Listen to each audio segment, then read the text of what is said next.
Hello, people. Welcome to the show, and we have an interview today. I'm looking forward to this interview. Uh, Hollywood Wade, that's what he calls himself on his show, which is Crime and Entertainment. And my man, how you doing? I'm doing good, sir. How are you? Fine, thank you. And I was looking at your show. I've seen that Stax interviewed you, hmm so I'm going to take it in a different direction. I don't want to go over the stuff that he did. So I'm going to ask you. How long's your show been around right now? I would probably say about a year and 7 months ish. It's not quite closing in on 2 years. I think my first show was I want to say in the month of June, maybe. So in the beginning, before I started doing interviews, it was standalone episodes about certain things. I had a buddy of mine that was doing it with me. And so we would try to pump out one a week, but because I was kind of just getting started, we might let a week go here and there. But once things started picking up with the standalone interviews, since then I've tried to do at least one a week, if not more. Yeah, and that's the way to do it. That's what YouTube says. Pump them hmm out as much as you can. Now, you've interviewed people like Anthony Ramundi, Bobby Louisi, Tom Sizemore, Robert Finaro, Lilo Brancato, Tim McBride, hmm which he's an interesting story. Very much Anthony so. Ruggiero, Tommy Chong. Yes, Uh, that was kind of a crowning achievement there because I mean obviously some of the names you named off are fantastic actors, fascinating people, but Tommy Chong was somebody that I watched coming up as a kid, and even listening to some of their comedy albums that my parents had, and then obviously watching things like Up in Smoke and seeing him there with Cheech. So I'd probably have to say that was probably one of the ones that I was a little nervous doing that, just a little taken back, if you will. But it was a fantastic interview, man. He talked for, I think we went for almost 2 hours. So it was how good did stuff. how did you get Tommy Chong, a guy like that, to come on your show? Another guy that I know through the podcast game, he's in something totally different than this. He doesn't interview criminals or nothing. He has his own podcast. He had him on. And I was asking him the same question you asked me. I was like, all right, how the hell did you get Tommy Chong? And it was kind of one of those friend of a friend things. Somebody that he knew his agent, and he got the contact number for him. I reached out to the agent, kind of gave him a overview of my show, told him we could, talk about whatever, push whatever products he wanted, or whatever the case may be, and he set it up. So Did you have to pay him to come on? I did not have to pay Tommy Chong. No, I paid some, and I don't discuss, Well, not right. figures and who, but Tommy Chong did not charge me. And I Well, don't know whether this is something where he vets the shows he goes on. He may not. I don't know. I just know that he chose to go on mine and he did not charge me. now I heard a story. Anthony Ramundi. Now you know my thing with Anthony Ramundi. It Yeah, goes you back. As two a got matter a of fact, pass. I credit him for saving my life. I had a heart condition. I was supposed to go out to debate him, and during that week, I had a very bad incident, and it was kind of good I didn't go out to California. Y'all were supposed to Don't what? get me Go on wrong. Cinemills? I got a lot of slack for it. Yeah. Y'all were supposed to go on Cinemills, right? Yes, on Cinemills, and I got a lot of slack for it. If I could redo it, if I was healthy, that would have been nice, but I wasn't going to drop dead for it. But let me ask you a question, Anthony Ramundi. hmm You could say what you want about Anthony Ramundi, but the one thing that he gets everybody is numbers, viewers. Yes. He is my highest rated video. And he is Stax's highest rated video. He's one of Cinemill's highest rated videos. He has 3 million views on Vlad TV. hmm And one thing about him, I don't believe anything about the military, but there's no evidence that he ever ratted on anybody. And it's evidence that, and there's no doubt that Anthony Ramundi has been around people in the life. Would you say that's right? Oh, absolutely. Now, why don't you tell us how you went and met him? I found that a very interesting story. Well, I actually met him through, there was I guess kind of a liaison, if you want to call it that. We don't associate with that individual anymore amongst Stax and a couple other guys. I don't even want to mention their name, but at the time she sent me Anthony's contact number. And so I reached out to him. We had a conversation. He came on my show. We done a part one. A little bit later, we done a part two, and I kind of went and I wanted to ask some questions that some other people hadn't asked because he's done a lot of shows. And then I actually had to go a trip out to New York for another project that I was working on out there. And as anybody knows that follows Anthony, he's had some health issues here and there, and he was going into the hospital. So I actually went out a day earlier. And me and my buddy, the guy who I said I started this with, he was a photographer by trade. So he went with me.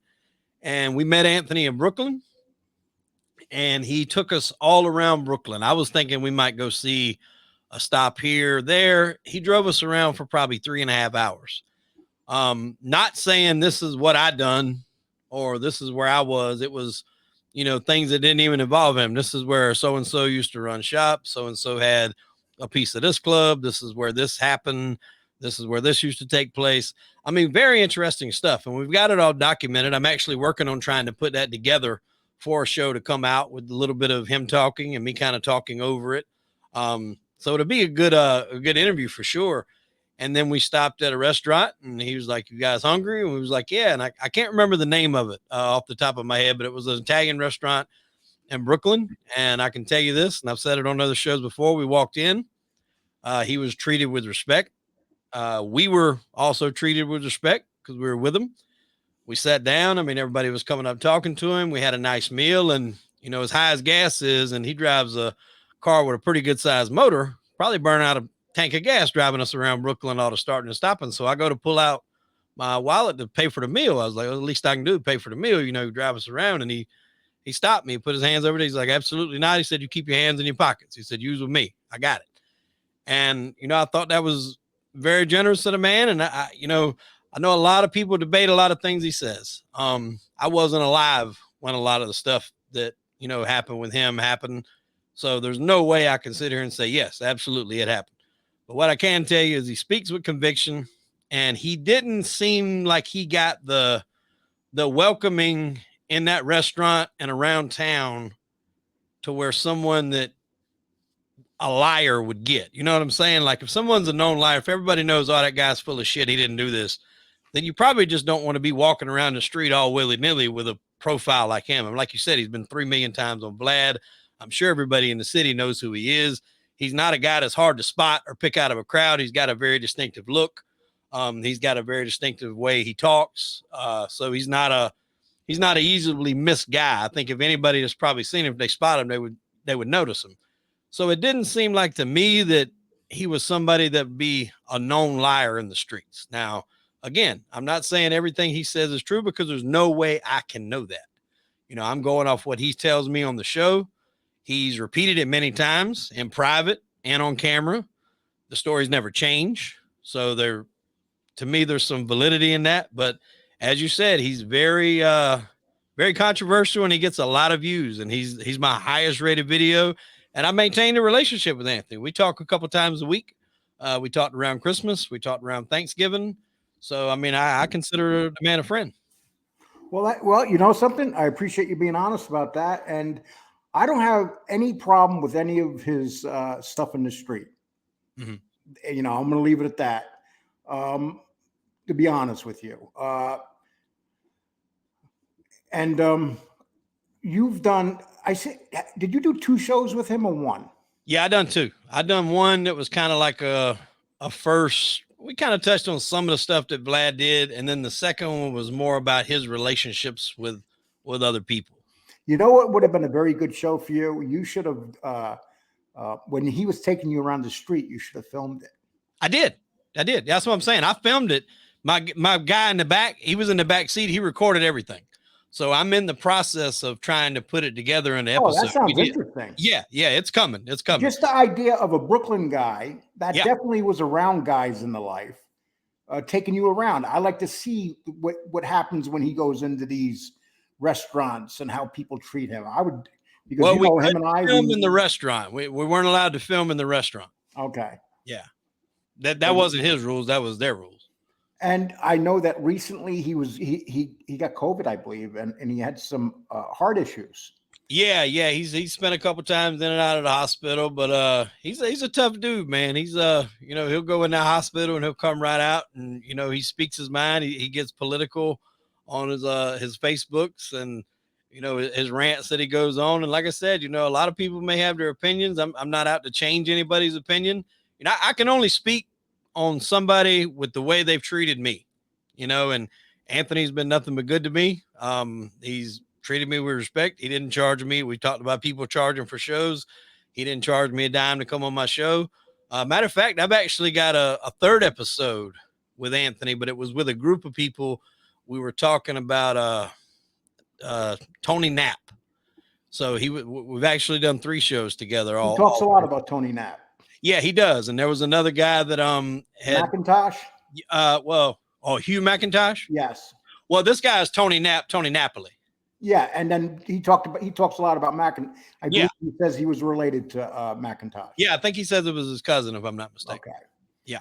Okay. And changing the subject, you also had another very controversial guy. These are people that I really find controversial. I'll give you a lot of credit for getting them. Tom Sizemore. Yes. Tom, I did make a payment to come on, but I did it because he's been in so many movies, man. Yeah, outside of his off-camera issues. I mean, you look at it. You got Natural Born Killers, Saving Private Ryan, Heat, Pearl Harbor. I mean, you could go on and on. I think he's up to over a couple of hundred movies. I think they said all of his movies garnered over like 5 billion at the box office. Right. Definitely a controversial guy, but he owns those. He owns that. He's very underrated. Very. I mean, you just think the guys that he's had to be on screen with, like Tom Hanks and Robert De Niro and Val Kilmer and Woody Harrelson. And I mean, he holds his own. He's memorable in those roles just as much as some of those other guys. I mean, his role in Saving Private Ryan is, outstanding. His role in Heat, you got Al Pacino and Robert De Niro. You think everybody else is playing, second, third fiddle, but I mean, he's right up there. Black Hawk Down? Yes, he was in Black Hawk Down as well. Yeah, I mean, so many good movies, man. I mean, even some that necessarily weren't box office movies, and he talked about those, like he done Harley Davidson and the Marlboro Band, but he said the only reason he done it was because he wanted to work with Mickey Rourke. Now, when you interviewed Tom Sizemore, were you on a time limit, or he just went? No, and that's what a lot. I usually ask guys when they come on, and I say, hey, I hate to go over an hour because I want to respect people's times. But if you have, a limit you want to stay around, I'll work the show around that. And he was like, no, we'll just go and see what happens. And I think we were like an hour in, and he was like, hey, he said, do you mind if we pick this up tomorrow? He said, I'm having fun. He said, I'm just a little tired. He said, it's been a long day. And I said, yeah, that's not a problem. So we ended it. So that's why there's actually 2 parts to it, because we cut that one. I think that one was like an hour and a half. And then when we picked back up, it wasn't the next day. I think it was like the following week. We picked back up and went off almost 2.5 hours. And I wasn't expecting that. I was thinking maybe another hour if best. But so altogether, you're talking, 3+ hours of content, and it was great stuff. I mean, we talked about Don Simpson, who he knew, who was up there in the producer ranks of Hollywood with Jerry Bruckheimer. Him and Jerry Bruckheimer were actually partners, and they done pretty much like every 80s action movie there was, Top Gun, Days of Thunder, Flashdance. But then Don ultimately overdosed. He had a very, very well documented drug problem that's out there. People want to read up on that in books like I think it's You'll Never Make Love in This Town Again. Talked about his love of the prostitutes who Heidi Fleiss was supplying, which Tom actually dated Heidi for a little while. So Tom doesn't have a shortage of stories. And he even talked about, since you and I deal with some of the organized crime elements, he played John Gotti in a movie called Witness to the Mob. And he shared a story with me that he actually got to talk with John on the phone. And he said it wasn't a lot. He only got like 10 minutes. And he said the gist of it, John was like, Tom, when's this movie coming out? And said, he was like, well, Mr. Gotti, I don't know. Production. He was like, I'd like to say maybe a year and a half. And he's like, all right. He said, do me a favor. Don't fuck it up. And so he says, he's like, well, I'll do my best, Mr. Gotti. I'll do my best. He's like, don't do your best. Do better than that. And then he hung up the phone. Oh, that's what John Gotti said to him? Yeah, that's what John Gotti said to him. Well, that's an interesting story. And something, I'm in the mob genre. Oh, yeah. And I'm going to be in the true crime genre and entertainment. We are entertainment shows. And absolutely. when we put these shows up, we hit a little button there that says entertainment. Mm-hmm. And sometimes people seem to forget that. And But you see a lot of stuff going on online with the fighting and the arguing. And listen, I'm involved in some of it. What do you think of that stuff? It's just not my thing, man. I don't, me personally, I don't find it interesting. Right. I don't see myself sitting there. Now, granted, I'm a busy dude. I work, I have a full-time job, and I do this podcast as a secondary hobby, and I love it. I enjoy doing it. So my free time isn't exactly, I don't have an abundance of it, but even if I did, I don't really sit in there seeing like two guys argue over something, whatever it is, whatever the beef may be. I would rather watch something kind of like that story I just told you. I'd rather Yeah. watch Tom Sizemore talk about filming, Saving Private Ryan, where he said Spielberg already had that movie shot in his head. He already had every camera angle, every aspect of the movie was already done. Us filming it was just a formality. And hearing that, Lila Brancato was actually supposed to be in Saving Private Ryan, and he As missed what role? Vin Diesel's role. Oh, really? And He missed it. He did was he high. miss it because he had trouble with his addiction, or He was he did. in jail? He did, and he actually admitted that on our show too. But he got high. He missed the audition, and that role ultimately went to Vin Diesel.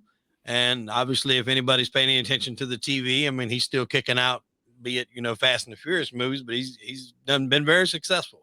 And that was largely one of the movies that kind of started it. I think after that it was Pitch Black, and then he parlayed that into the Fast series, and the rest was history. So hearing stories like that, that's what I'm interested in. I don't really get into all the bickering and the fighting back and forth, and I don't really interject myself in stuff that I really don't know 100% of what's going on either. So it's hard for me to pick a side for one person when I don't know what exactly. You're better off not picking a side. You're better off I'm just saying, ignoring it. even in general, if you're listening, you say, okay, well, I see what that guy's talking about, but I might not know what happened with the other guy, So I've had my issues with Anthony Ramundi, but you don't hear me on here bad mouthing him. Right. Yeah. Because you don't want to hear that. That's your friend. Yeah. Yeah. And I I'm consider not Anthony going to a do friend. it. And even Anthony Aralotta, I'm going to ask you some questions about him, but I'm not going to bad mouth him. Mm-hmm. Yeah, another guy I consider a friend. Okay. And okay, let me go.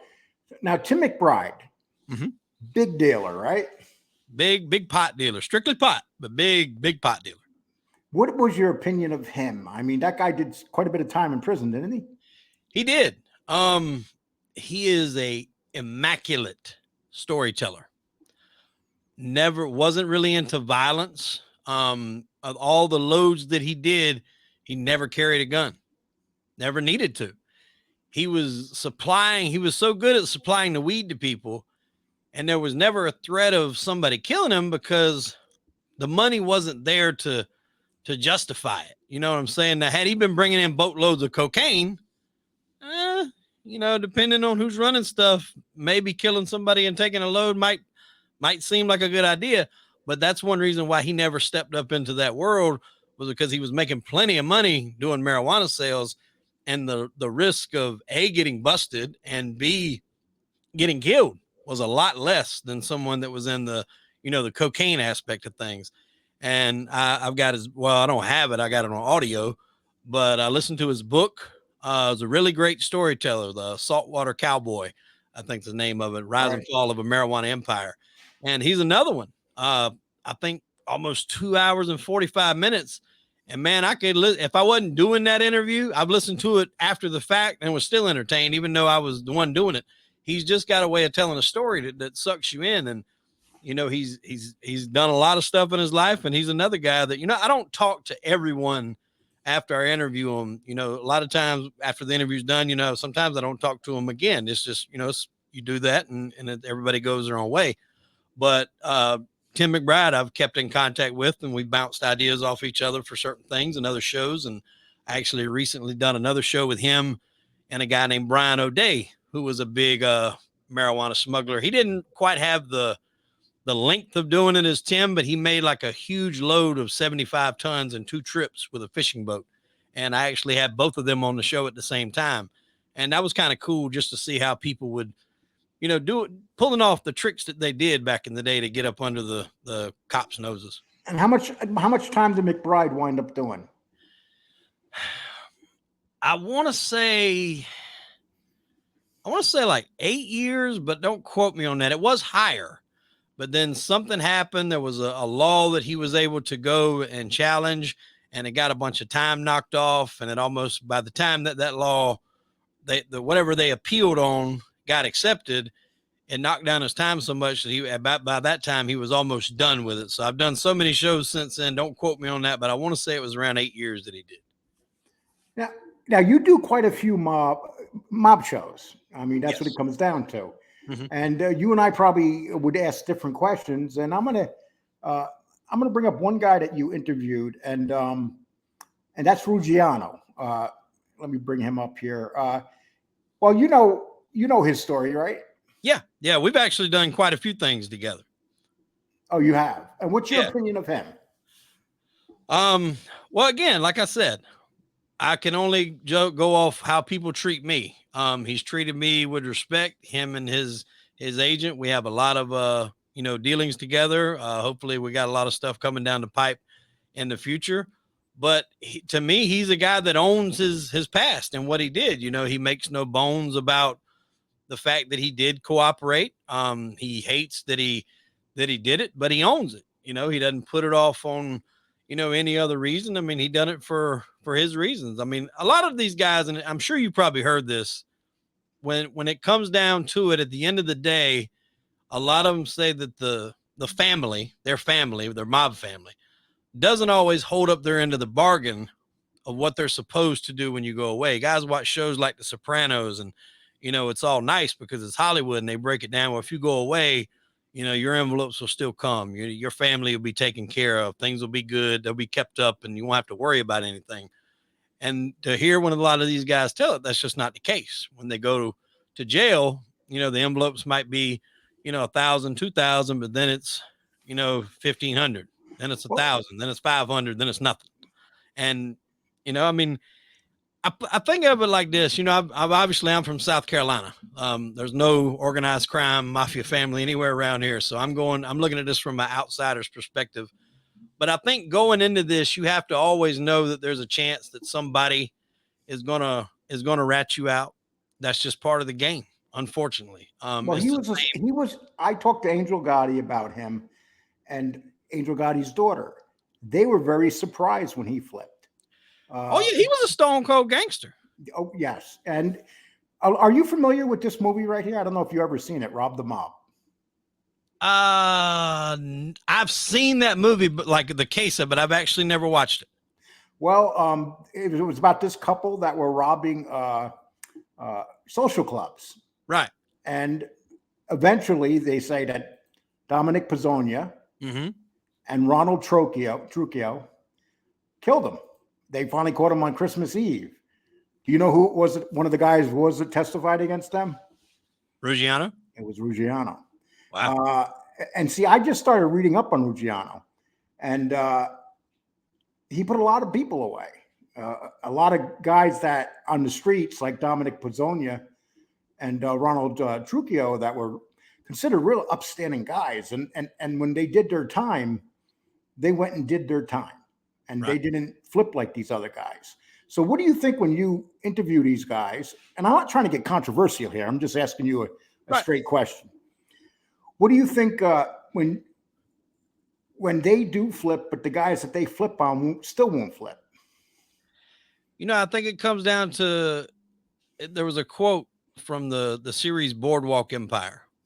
And Nucky Thompson, who played by Steve Buscemi, was talking to, I think it was his wife or girlfriend. He said, we all have to figure out how much sin we can live with.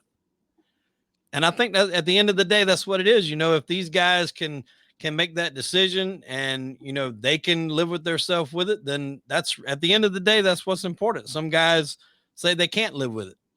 Some guys feel bad for doing it. Some guys don't. Some guys have the outlook of, fuck them. They did this to me. I'll do this to them. I've heard guys like Frank Collada say, he was going to get killed. So he knew if he didn't rat, that was his way of survival. I don't know every bit of the particulars in Anthony's case, but I do know that Anthony has stated that he cooperated, and, that was his decision. I can't put myself in his shoes because I wasn't there, but I know that he's lived with his decision to cooperate. He is trying to benefit other people, especially in lieu of addiction, because he self-admitted was addicted to drugs for a lot of Big that time. time. He was a full blown addict, and Yeah, that's what he kept him still from survived getting the made. streets. Yeah, that was what kept him from getting made a few times was his Yes. addictions. And so he runs a podcast called Reform Gangster, where he deals a lot with people with addiction. And I think that's really about all you can ask for. Somebody might get their freedom back, and it's what they do with that freedom. Are they really trying to help people? Are they grateful that they got their freedom back, and are they doing something with it? Are they going right back and doing stuff that got them in trouble in the first place? Does it justify the people that went away? Maybe not, but at the same time, you're all in this game, this organized crime, this mafia, where those are possibilities. And like I said, at the end of the day, it's just whatever that person can live with. They're the ones that has to wake up every morning and shoulder what they did. I And don't what would have. you do if now? And you'll hear this sometimes. What would you do if some people come to you and say, "Why are you platforming these guys?" What would Who you else are answer? you going to platform? Now, I mean, who else are you going to platform? I mean, guys that done it and ain't never been in trouble aren't going to talk about it. great point.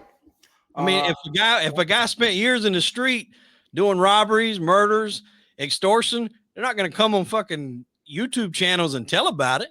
These guys are able to do this and tell their stories because they've cooperated, because the risk of them going to jail for it is non-existent. So Anthony Arlotta can talk about the hit that him and Freddie and them done, in New York. Well, they didn't kill the guy. They tried their best. Anthony Ruggiano can talk about, murders that they took part in because they have no, reason to fear it because they've already either done their time or cooperated or whatever the case may be. So who else are you going to get the stories from? These guys have no reason. I'm not going to say they don't have a reason to lie, but they have no reason to fear prosecution for the stories. well, you got guys like say Mikey Scars put a Mhm. lot of people away. Yep. He does his show and he doesn't get into these battles with people. Then you got people like Anthony Arlotta that is on shows that are getting 30, 40 views attacking people. Do you think that these guys that have stories, and it's obvious Anthony Arlotta has a story. Oh yeah. Do Yeah. you 100%. think it's a mistake when they get caught up in the beefs? That's somebody's mindset. There's some people that if somebody hears something that somebody's saying something about them, sometimes they might not address it at all. Sometimes they might think it's worth addressing. Sometimes it might be the heat of the moment. That again, that falls on the person. I had a show with Anthony, a very good show. We detailed a lot of the things that he went through, and we didn't badmouth any other content creator. As a matter of fact, I've never badmouthed the content creator, whether I agree with them or not, on none of my shows. Whether I agree with how they operate or how they do, or if it's just straight arguing, that's not what I'm in the business of doing. I'm in the business of putting out good content for people to watch. And so, what do you do if, like, when this show is over and I put it up, Anthony Arlotta gives you a call and goes, "Why the hell did you go on that asshole show?" Well, I tell them, Because you're going to get that. You know that, right? I mean, if he calls, I'll tell him, the same reason I would go on anybody's show. I feel like if anybody wants me to come on, I'm going to go on the show and tell my story. It doesn't have anything to do with him. But I also say that, my dealings with Anthony have been 100% professional. I've actually talked on the phone to Anthony for a few times, sometimes for upwards of an hour about things in my personal life and his personal life. And, I don't have a bad word to say about Anthony. He's obviously done a lot of stuff, a lot of brutal stuff in his lifetime. But again, he's another one that owns it. He doesn't sugarcoat anything. He says what he did. He cooperated. He come right to fuck back out, and he's walking around Springfield. He's on social media. And I think I even said that in the interview. I said, you just really don't give a fuck, do you? And he's like, no, not really.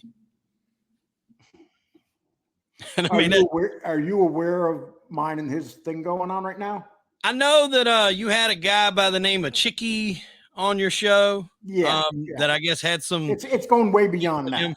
Yeah, no, I mean, not really. Like I said, I don't keep up with a lot of the the drama. So, and honestly, until you said that you and Anthony had beef, I think I may have mentioned to him when we talked about the Chicky situation, but other than that, that was it. Okay, that's fair enough. And you know what? I had to ask you these questions because people are going to say, Lee, they're going to say the same thing to me that people might say to you. Why do you have this guy on when he platforms these people?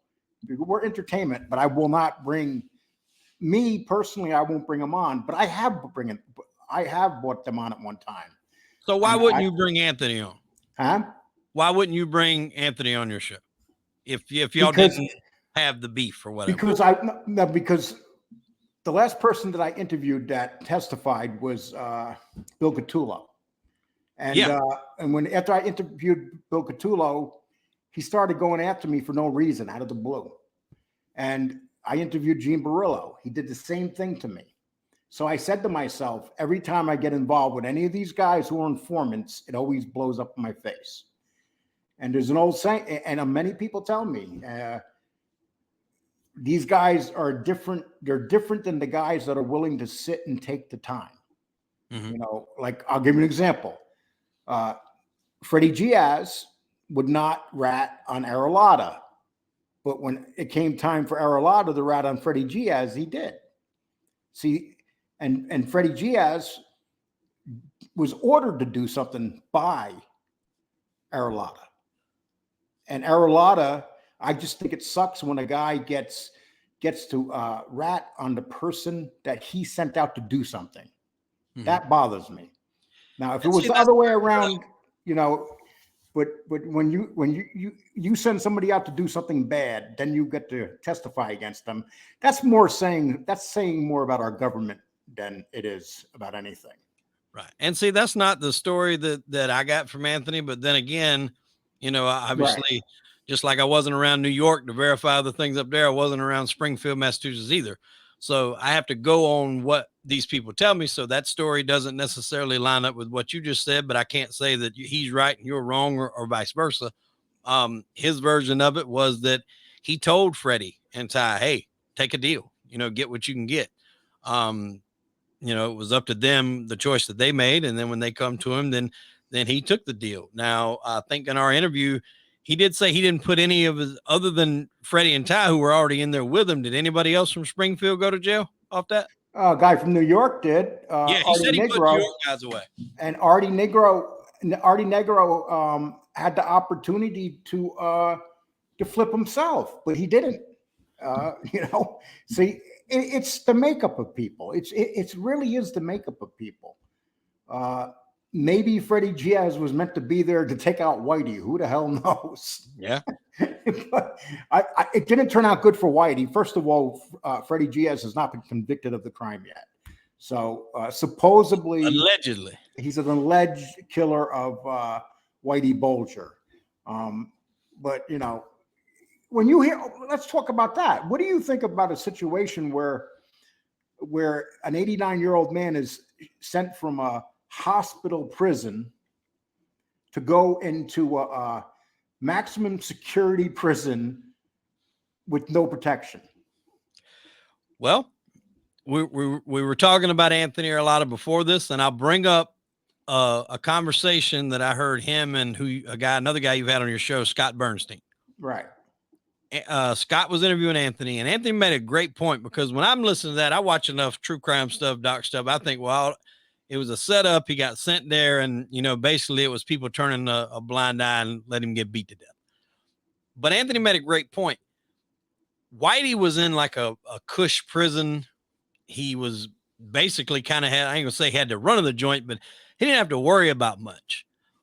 I want to say he assaulted like some female in that prison, and that got him moved. They didn't just move him to say, hey, all right, you're coming here. He'd done something at the facility where he was at. I can't remember. He got nasty with her. He didn't physically hit her. Yeah, made a remark or something along those lines. So take that back a second. If Whitey doesn't say that to her, does he ever get moved? Does he get killed? Maybe. Maybe, because if you've gone across the country and speak to people that are in the federal prison system, including wardens, they all said the same thing. it made no sense why it happened. And these are people that are in the same position of the people that did it. And when they moved them over to the maximum security prison, why didn't they just put them right in the to lockdown? That would be what you would. That was another thing too. And from what I understand, that prison was heavily populated with guys from the Boston area, Springfield area. So a lot of people had to drop the ball on that. A lot of people got in trouble for that. They should have, because like him or not, Whitey, like what he did, respect or whatever, however you feel about him. No, like he was a wild, vicious man. The fact is, there's protocols and standards put in place by the prison system to protect guys like that for that reason. Obviously, those weren't followed. Exactly. I don't buy that nobody in there knew who the hell they were getting. I mean, especially around that area, you had to have heard the name Whitey Bulger before. They said that an hour before he arrived, everybody knew he was coming. Yeah, for sure. Trust me. The word travels in prison just as fast as it does in the street, probably maybe even faster when it comes to people in the prison system already. So they knew. And there was definitely a lot of stuff that I think went knowingly unnoticed, if that makes any sense. Right. Oh, without a doubt, and it just so happens that he came across allegedly a guy that hated rats, and he hated the rat that put him in prison, Anthony Aralata. I mean, I don't know if you noticed, but I received a letter back from Freddie GS recently. No, huh? Yeah, and I'm going to read that on one of my shows. I'm waiting for the next one to come. He could not send them because he was he could barely see his lawyer until he got to court recently, and they changed the laws around for him. Yeah, I know he spent a lot of time in the hole, didn't he? Yeah, it was horrible. What they literally had him in the hole for 4 years. And the other guys that were involved in that crime were not in the hole. It made no sense why he was in the hole and nobody else was. Well, so let me ask you a question real quick. See, this is what I think is good content. When people have a strong opinion about someone, and then obviously that other person, has their opinions. What could there ever be a situation to where you and Anthony had not necessarily an argument, but an actual face-off debate, your opinion, his opinion? You think that could ever happen? A debate, yes, he's more than welcome to come on anytime and debate me. It won't be an interview. It would be a debate. Because I'm not going to platform these guys and give them an opportunity to sell themselves.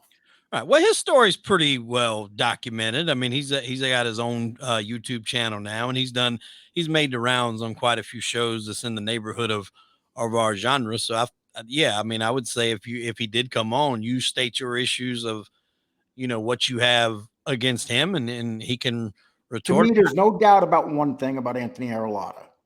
He was the real deal. Absolutely. Yeah. He was people could say what they want. A lot of guys come on here and exaggerate who they are. He's not exaggerating who he are. Matter of fact, he's acting like who he is. Yeah. And that's what it comes down to. And you got Bill Gattulo. You got a lot of these guys.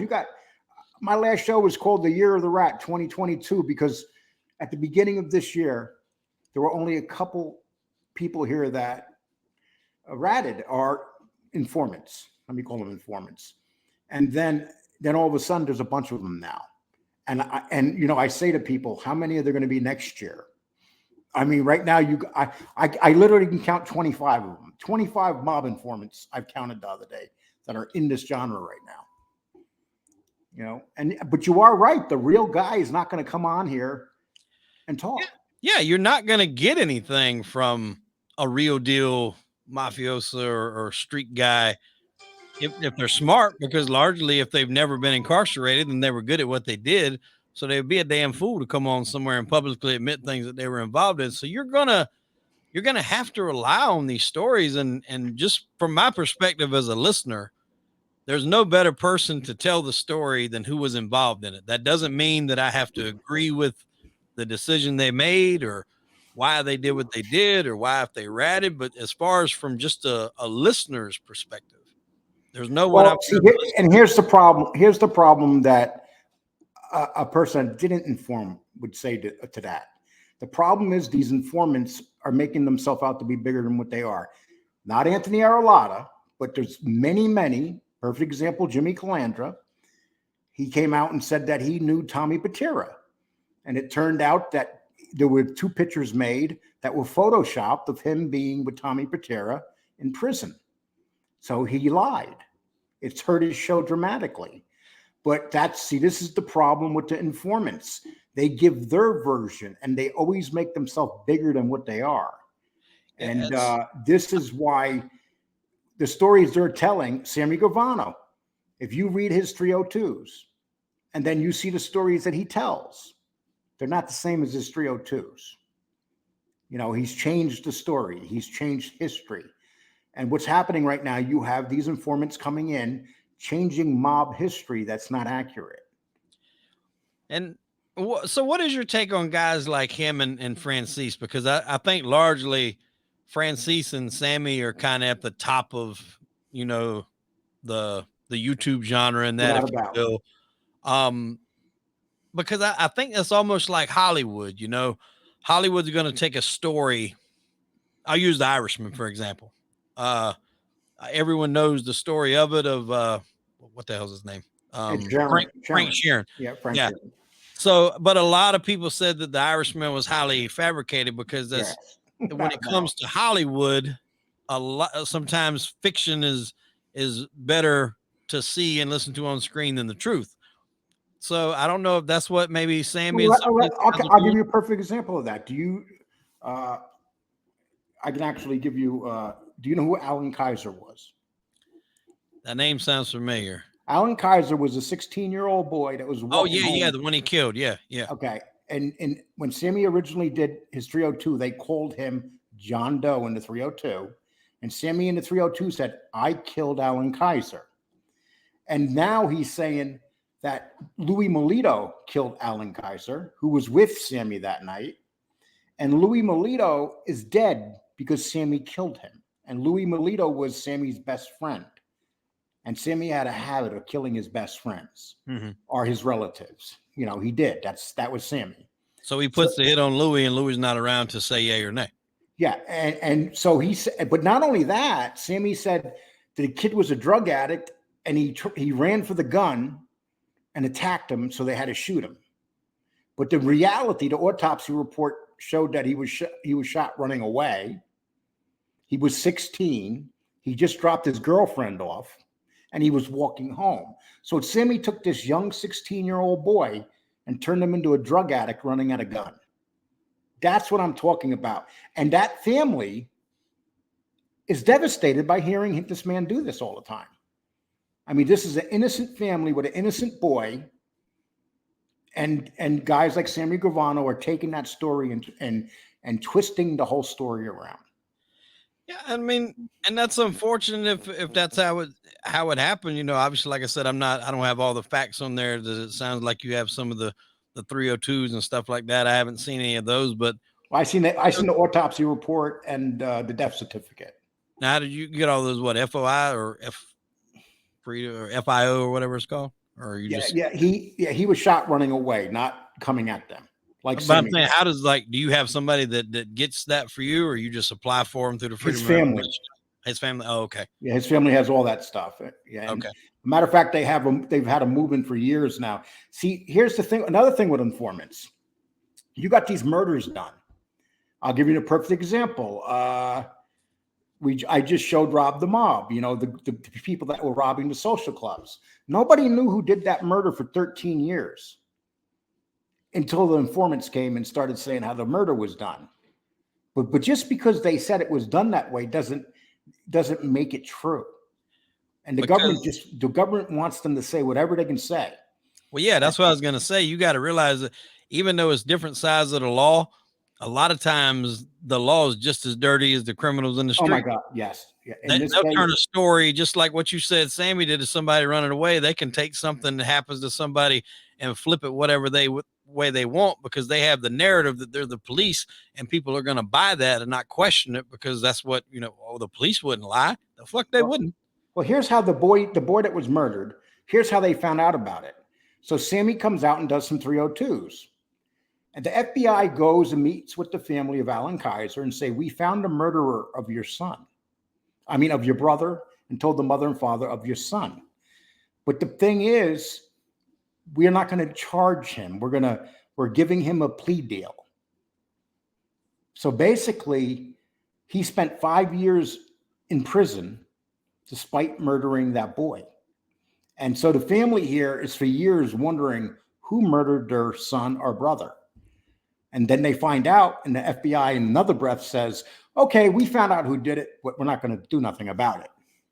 And see, this is what one of the big things was with that whole story. Sammy was involved with killing a whole lot of people and did very little time, went out and started the drug empire. And that's the only reason he went back to prison.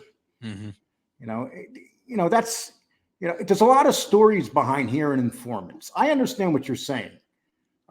Informants, there are informants that tell the truth without a doubt, but there's a lot of them that don't tell the truth, and that's been proven over time.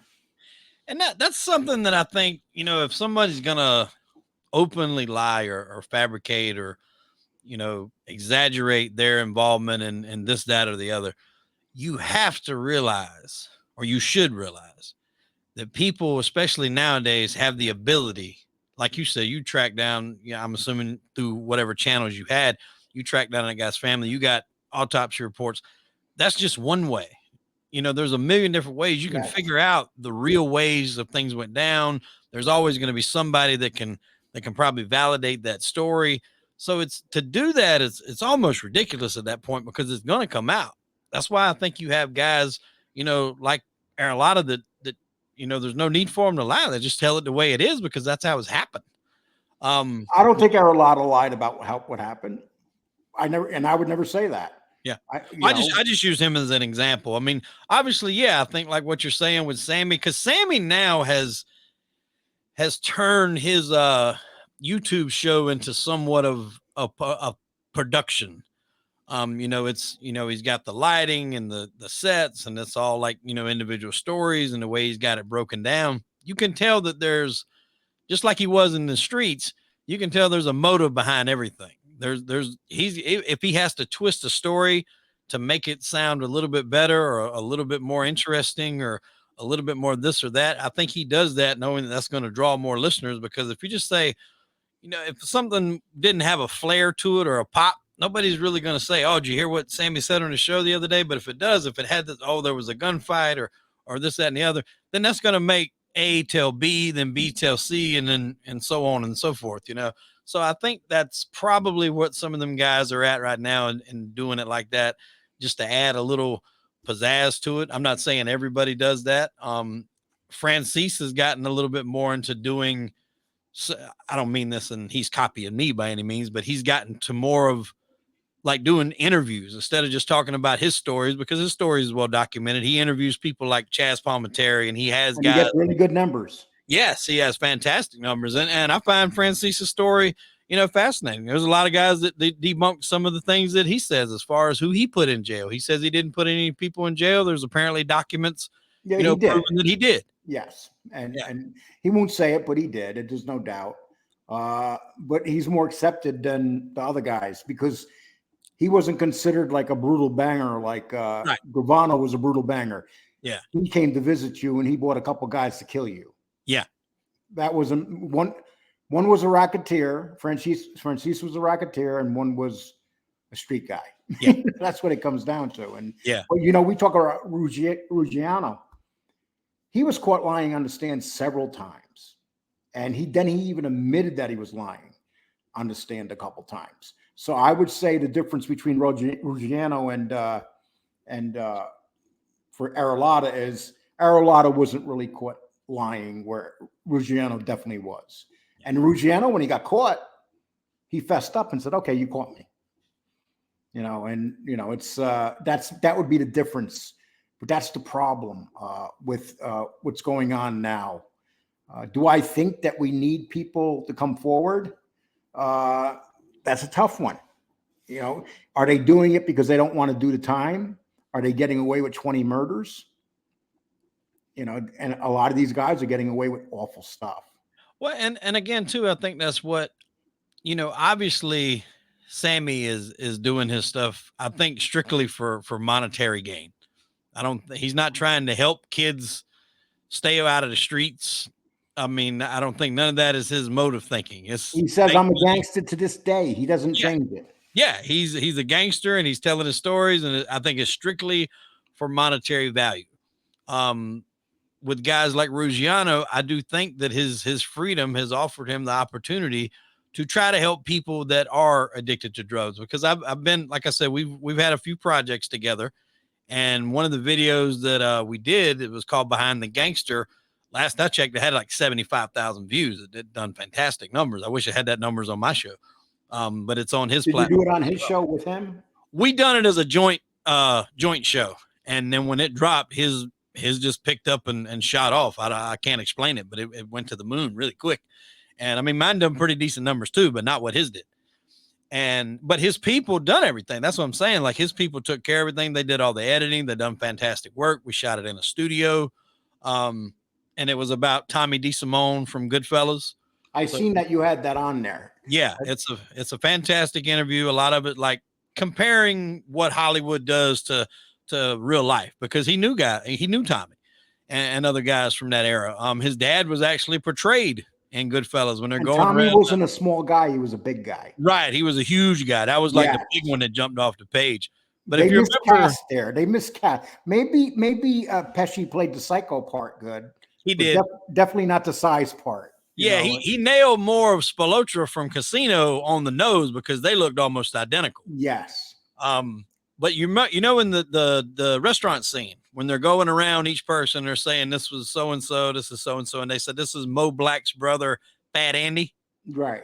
That's Anthony's dad, Fat Yeah. Andy Ruggiano, Yeah. who was played, ironically enough, by Louis Eppolito, who wound up being one of the mafia cops that was doing hits for Gas Pipe Casso. Go figure that one out, right? Yeah, figure that one out. But you wind up going back to prison anyway. yeah. But like I said, we done that show together, and when I read through some of the comments and some of his other videos, I do see that I think what he's doing is helping some people, because it'd be like, I was addicted for this or that, because he mixes the two.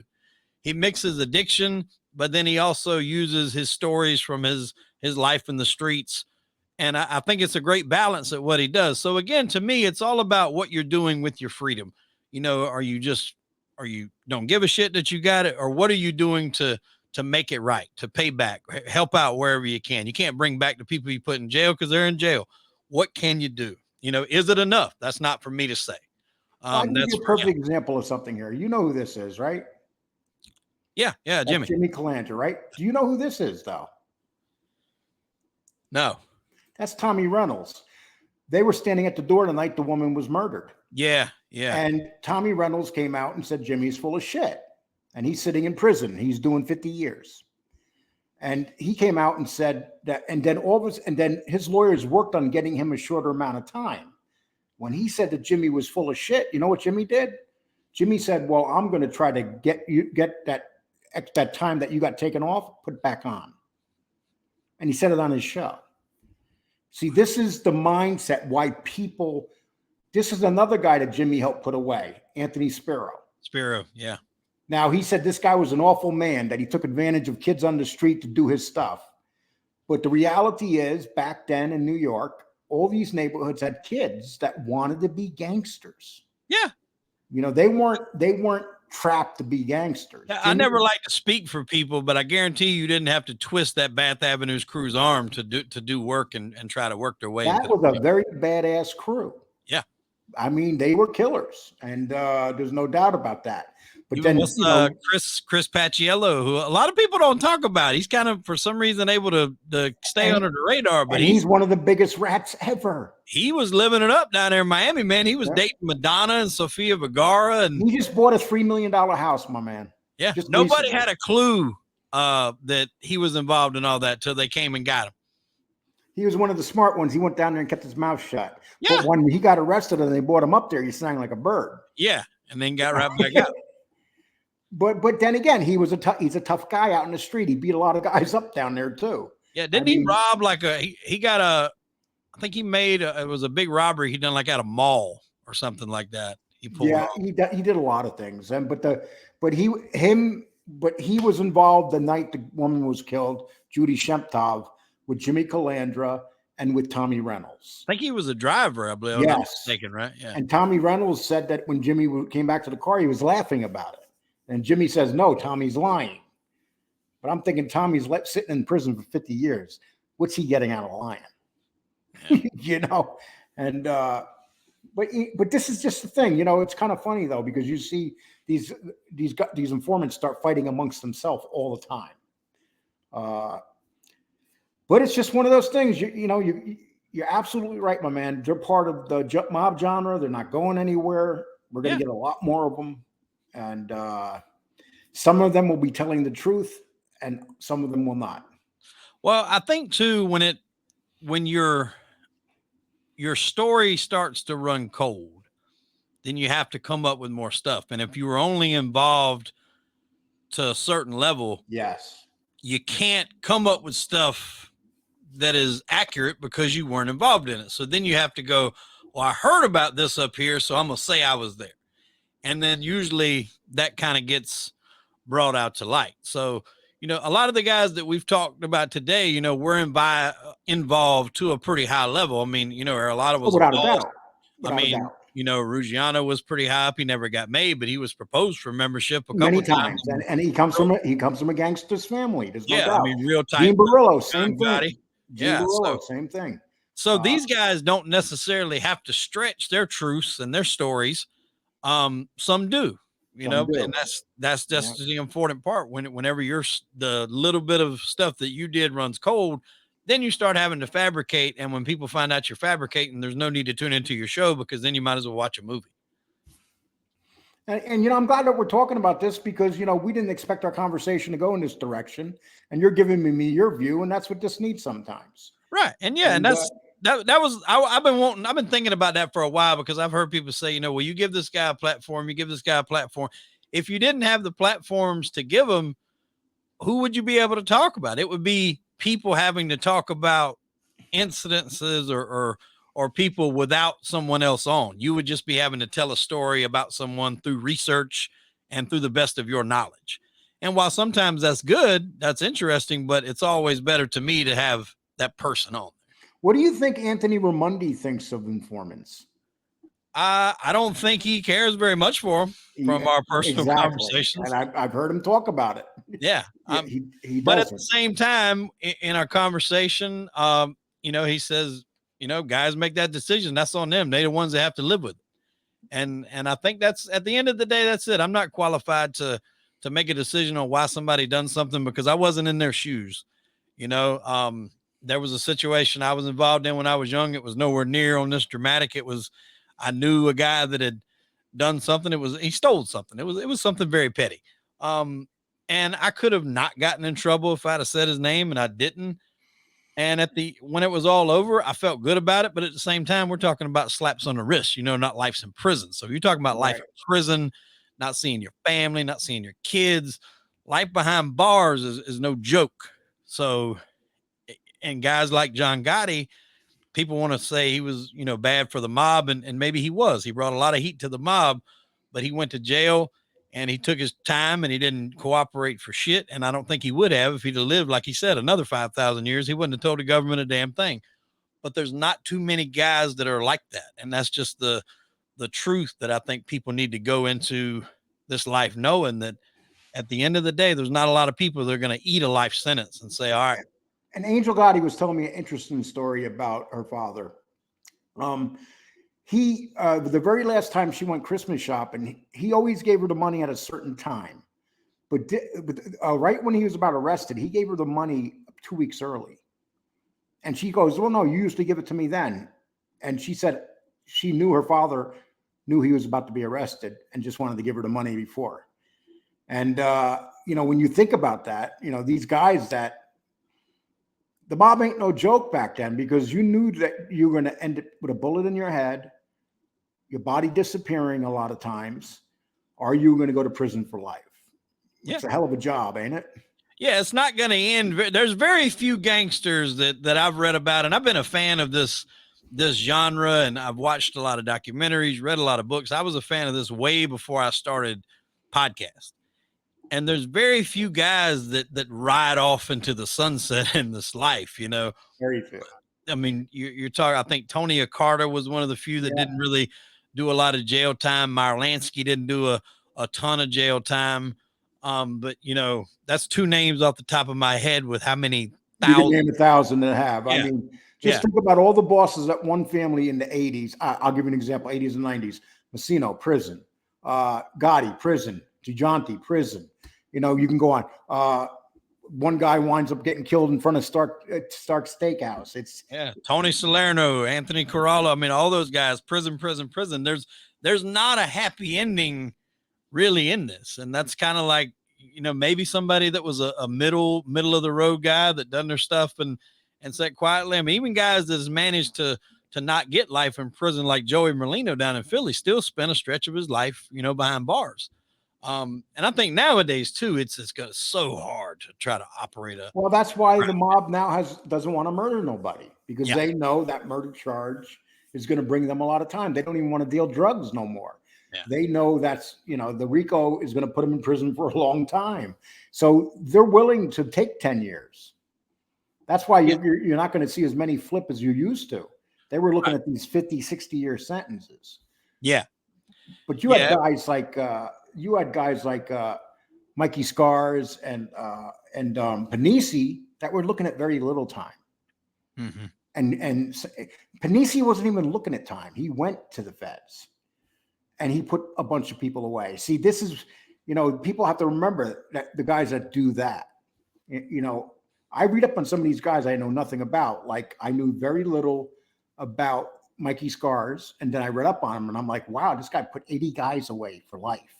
I had heard that name, but then I read I think it was actually free on Audible, but the Scores book about Michael Blutrick, I think, the guy that opened up Scores, and obviously Mikey was, you know, heavily involved in that. But yeah, it's interesting, man, that like you said, some of these guys that aren't looking at a ton of time, because as easy as it is for me to say that guys back in the day could eat a 5 or a 7 year bid like it wasn't no problem. To me, an average citizen, that's still a long fucking time in jail. You know, I don't want to do 5 days in jail, let alone 5 years. But you know, to them, that was part of the job. As a matter of fact, in my interview with Ruggiano, when he sat down and told his dad that he wanted to get into the life, his dad said he looked and he specifically told him, he said, if you're going to get into this life, know one thing: going to jail is part of the fucking job. So it was instilled in him early on. You're going to go to jail at some point. You're not just going to. His father spent half his life in prison. Yeah. I mean, he did a lot of time, his father, in prison. A matter of fact, when he got out of prison, I think he only lived 2 years after that. So, you know, he did a lot of time. And that's another one, that the conversations that we had, you know, guys weren't supposed, you know, according to Anthony, weren't taking care of his father like he was supposed to, like they were supposed to, because his father was a big guy in the Gambino. So it's like, if you're seeing how they're doing your father, there's supposed to be this code of taking care of people that done work for the family, and that's not being done. And, you know, I think he said at one time his mother was about to get evicted because nobody was giving her any money. So at that point, that does kind of put you like, well, what am I sitting in here for? Well, you know, but see, the thing is, you have a lot of guys like John Gotti and other guys that did a lot of time, and the same thing happened to them, but they didn't rat. You know, it's you know, I enjoyed this conversation, and I like to, you know, maybe we can have a part 2 or something like this. Absolutely. Because it's a really good conversation. When we first agreed to do this show, I wasn't thinking about going into the area we just went into, but I see you're very knowledgeable about it. Yeah. And sometimes that happens, you know, sometimes when it goes off script, that's the best way. And I wanted to run something by you really quick. Like you got a lot of knowledge on this stuff too. What's like the first documented rat that you remember? Somebody that cooperated. You go back to like Joe Velacci. I know Abe Relis was going to, and then apparently somebody got paid at the right time to take. I think they've been doing it forever, but you know, the first one that people really heard about would probably be Abe Relis. But you know, you got to remember, I never thought about this for most of my life. Yeah. You know, and I lived in New York. I lived in Brooklyn, and I moved out in 1992. Yeah. So, And then Joe Valachi was a big one that kind of broke down the hierarchy of how the mob functioned. And, he did a hell of, and ever since then. But when they put the RICO law into effect, it's when a guy could be sitting and having a cup of coffee in a room and listening to a mobster talk. And this is how unfair this law is. He could be listening to a mobster talk, and he could be just a very low level guy. And they'll come to him and say, well, we're going to get you on RICO and we're going to give you 20 years. Yeah. And he really didn't do much of anything. Yeah. And so that's why, a lot of these guys were like, damn, I'm looking at 20 years and I barely did anything. But, it's, if you want it, there's a price to pay around that life. Oh, yeah. And I mean, there's even been rumblings, I'm sure you've heard that Gambino was feeding information to the cops throughout his time at Boss. So, does he get a pass because he's Carlo Gambino as opposed to somebody else? You got to remember, a lot of times the FBI puts that stuff out there. Like they did that with Persico. There's no evidence that Persico ever did anything. Persico went to prison, died in prison, did his time like a man. I can see Persico not doing anything. Just the way Gambino was just so damn sly and slick. I maybe could see him feeding certain information. He was the greatest gangster ever. Yeah. To use cops to eliminate somebody where he didn't have to murder them. I think that would be the way. Not necessarily ratting them out, but if he know there's a guy that he was going to have to kill, if you can let the cops take him out where you don't have to take the risk of killing him, I can see him doing something like that. No one's seen him handing the family over to his son-in-law either. So no, I think Neil should have definitely probably had the reins, but who knows how it would have went, because Neil didn't last long after Paul either. So yeah, he died of. There's a guy that didn't die in prison, but he was about to go to prison. All those guys were about to go to prison. Castellano had 5 cases on him at the time. Yeah. So he was about to go to prison. He wasn't going to get away with that. So that's just part of the life. But listen, my man, I appreciate you coming here and discussing this. I'm going to drop this as a premiere. And I like to thank you. And I like to invite you back sometime. You can invite me over there. I got someone that wants to do an interview with you. Okay. I'll set that up behind the scenes. And I appreciate you not judging me harshly because of some of the situations I may have with people Well, and that's why I told you in the show, I judge everybody off how they deal with me, not how they deal with other people. Whatever reasons they have for those relationships, that's on them. Like I said, I judge people on how they deal with me. And, you came at me the right way with this interview. We set it up, and I think it was a great one. Well, this is the interview people want to see in the genre I'm in. They want to hear us have the back and forth about the stuff that people think about. And we haven't agreed on everything that we've talked about here today, but you know what? Nobody's arguing. And that's what we agreed on everything. That'd be scary. Yeah. Everybody. I want that'd be boring to watch. I wouldn't want to watch that. This whole informant thing is turning everything upside down. Everybody has different opinions on it, and it's nothing you could do about it. My man, I'm gonna let you go. Thank you so much. What would you like to? You got anything coming up you'd like to tell people about? Just a lot of good interviews lined up, man. We really are trying to ramp up getting into some of the wrongful conviction stuffs, because I've got a passion for that. I've got a story of my own coming out pretty soon, kind of dictating some things that a lot of people don't know. That's going to come out about mid 2023. And there's just so many cases that people don't realize where people have been wrongfully convicted. I just interviewed a guy named Jeffrey Deskovic, who was from New York, done 17 years in prison. He was convicted for rape and murder of a classmate, and turns out he did not do it. Done 17 years in prison before he got freed. And I mentioned this earlier. People have the brainwashed effect that if they see something on TV, the cops made an arrest. Oh, they must have did something if they arrested them. That's not true. Now, I'm not saying all cops are bad. I'm not saying all cops are dirty, but just because you see something on the screen, that doesn't mean it's 100% true. There's always. It's funny that this is one of the conversations we're going to end this with, the Idaho murders. And you and I have had this conversation. There's a professor there, a woman professor, was being accused of having an affair with one of the other girls, got killed. And she didn't even know that this woman on TikTok was talking about her. When she found out, She sent her two cease and desist letters. The girl ignored her, and now she slapped her with a huge lawsuit. And then you mentioned to me about the guy now that has to have a gun, carry a gun because he got accused of doing something. The cop said, "Wait a minute, this guy has nothing to do with this." Yeah, he was like a neighbor, and so many people were saying, "Oh, well, it's got to be the neighbor." You know, that's the double-edged sword that the Facebook and the TikTok and the true crime community can be. Don't get me wrong; they can be very beneficial, bringing light to cases that people don't know about, like this. Like the guy on the bridge. Yeah, the guy on the bridge, the guy I just mentioned, even like the cases that there was wrongful convictions. I tell people about it, like, "Wow, I never heard of it." Yeah, because they don't advertise when they screw up. Yeah. So it's good in bringing light to cases that to get more eyes on it to help it get solved, but it's also bad when people start making assumptions of there's video of those girls at the food truck. Oh, well, that guy wearing the hoodie looks suspicious. They need to check him out. Why? Because he's wearing a hoodie.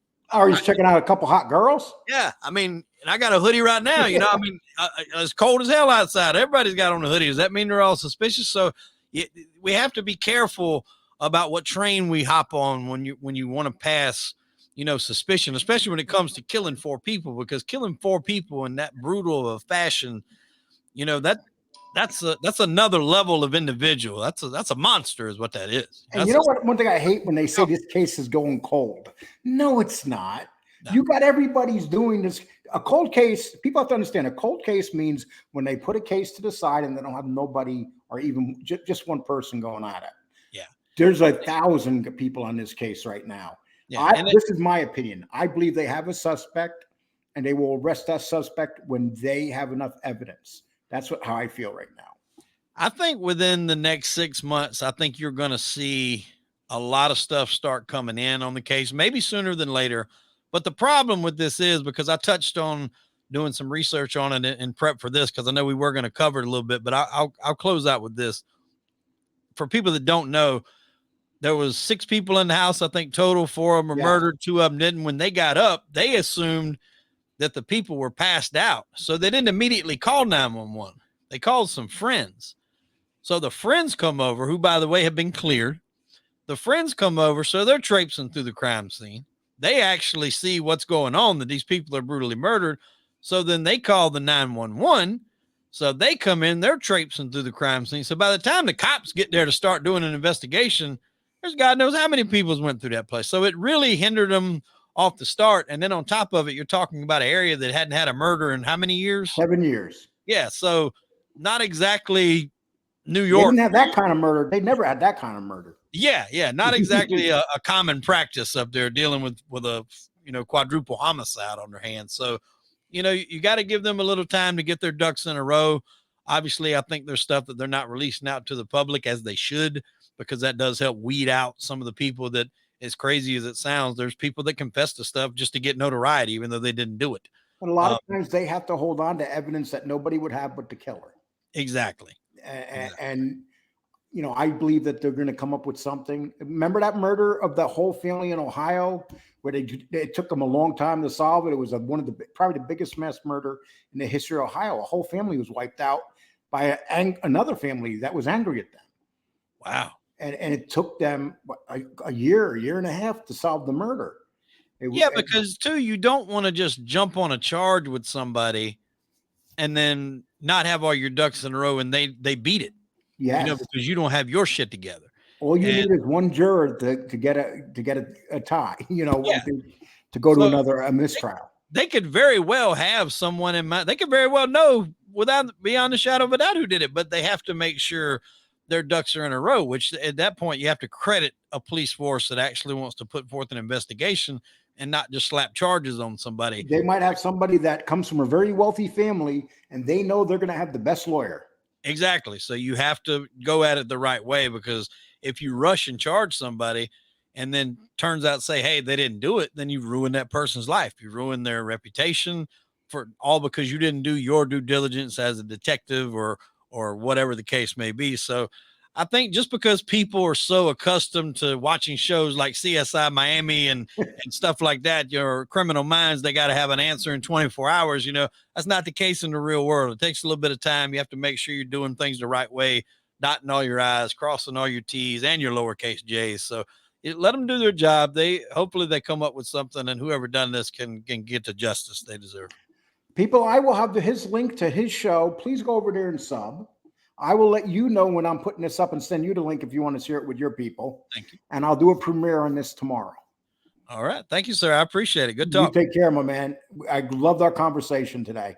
And if Arolata calls you and tells you, why did you talk to Lee? Tell Anthony I said hello. I'll do it. I'll try to set you two up, man. I need to get y'all on a show together. Don't say that loud. Don't say that out loud. Okay. You take care, my man. All right. Goodbye. All right.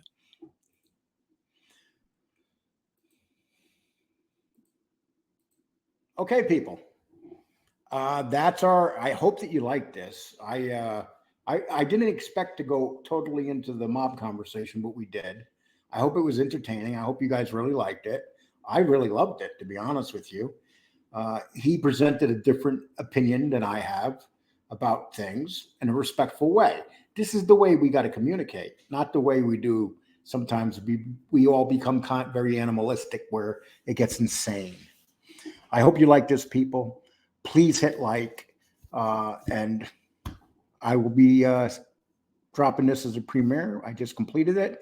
I'm not going to do any editing to this because everything seemed very good in it. Take care, people. Have a nice night. And if you have not subbed to this show, please do so.